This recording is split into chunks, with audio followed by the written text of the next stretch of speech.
오늘도 때마다 일마다 함께 하시는 우리 주님의 평강이 여러분과 함께 하시길 기원합니다. 이제 성령님의 인도하심을 구하며 기도드립니다.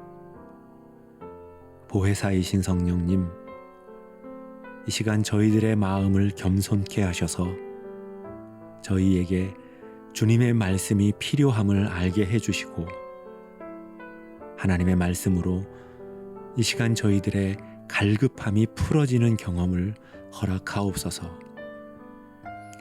광야 같은 이 세상에서 저희들의 길과 걸음을 밝혀 주옵소서. 예수님의 이름으로 기도드립니다.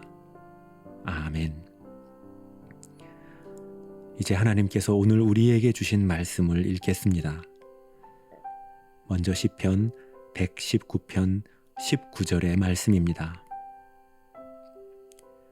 나는 땅 위를 잠시 동안 떠도는 나그네입니다.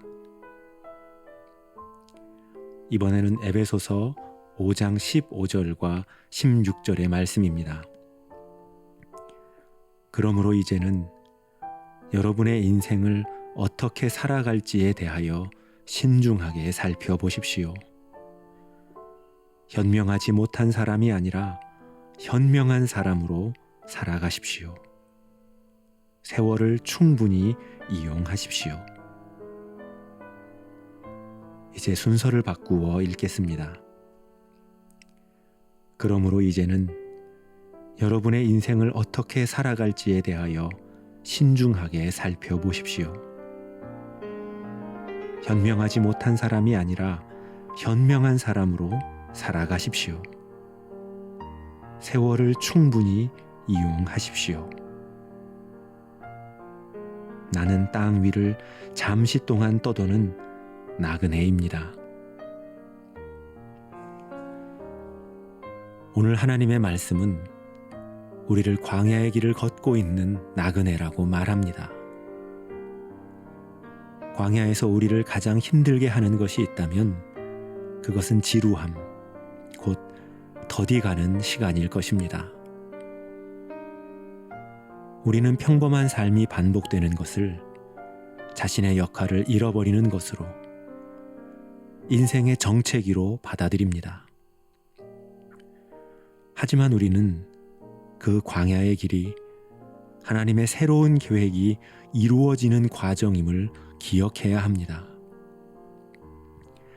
이스라엘 백성들이 광야에서 보낸 40년도 매우 지루하고 의미 없는 시간처럼 보이지만 사실 그들에게 광야의 시간은 하나님의 백성으로 다시 태어나는 용광로와도 같은 시기였습니다. 만약 그들이 충분히 연단되지 못한 상황에서 가나안 땅에 들어갔다면 그들은 더 길고 혹독한 시간을 만나게 되었을 것입니다. 또한 광야는 탈진을 경험했던 선지자 엘리야가 회복을 누렸던 곳이고 예수님의 나타나심도 광야에서 외치는 세례 요한의 목소리에서 시작되었습니다. 이처럼 광야는 새로운 일을 준비하는 사람들을 잠시 머물게 하시는 준비의 장소라고 할 수 있습니다. 그곳은 나의 계획을 버리고 하나님의 계획을 따라 인생의 궤도가 수정되는 장소라고 할 수 있습니다. 그렇다면 그 광야에서 가장 빠른 길은 어떤 길일까요? 사람들은 흔히 두 지점을 직선으로 연결하는 거리를 최단거리라고 생각합니다. 하지만 바다에서 항해하는 뱃사람들은 바람이 부는 방향이 최단거리를 결정한다고 말합니다. 그런데 광야에서는 하나님께서 구름 기둥과 불 기둥으로 인도하시는 길이 가장 빠르고 가장 선한 길이라고 믿습니다. 여러분, 하나님께는 하루가 1000년 같고 1000년이 하루 같다고 하십니다. 이 말씀은 하나님께서 우리의 인생을 조각조각 나누어 보시는 것이 아니라 우리 인생 전체를 통틀어 보신다. 우리 삶의 한순간이 아니라 우리의 삶 전체를 받으신다는 의미라고 생각합니다. 그래서 우리는 비록 잠깐 멈추거나 잘못된 길을 걷게 되더라도 결국은 다시 일어나 바른 길을 걸어갈 용기를 얻게 됩니다. 여러분, 우리의 삶은 어제까지 좋았다고 해서 오늘도 당연히 좋으라는 법은 없습니다. 반대로 어제까지 힘들었다고 해서 오늘도 그리고 앞으로도 계속 고통스러운 법도 없습니다. 오직 하나님께서 원하시는 길이, 하나님께서 이끄시는 길이 오늘 나에게 가장 선하고 좋은 길이 되는 것입니다. 그 선하신 인도하심이 오늘도 저와 여러분 앞에 변함없이 펼쳐지기를 바라고 소원합니다. 기도드리겠습니다.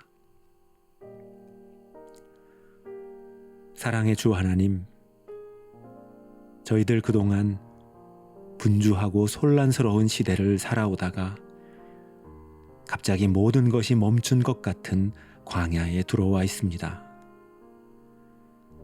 그동안 수많은 소리들에 이끌리는 유혹이 있었다면 지금은 무력감과 정체감이라는 유혹을 마주하고 있습니다.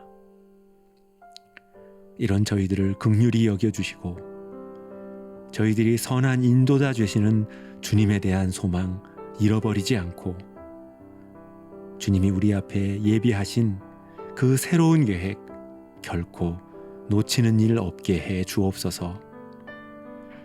그 믿음과 신뢰로 우리의 여정 끝까지 걸어가게 하옵소서. 이 모든 간구 구주 예수 그리스도의 이름으로 기도드립니다. 아멘. 이제 계속해서 여러분의 기도와 묵상을 이어가시겠습니다.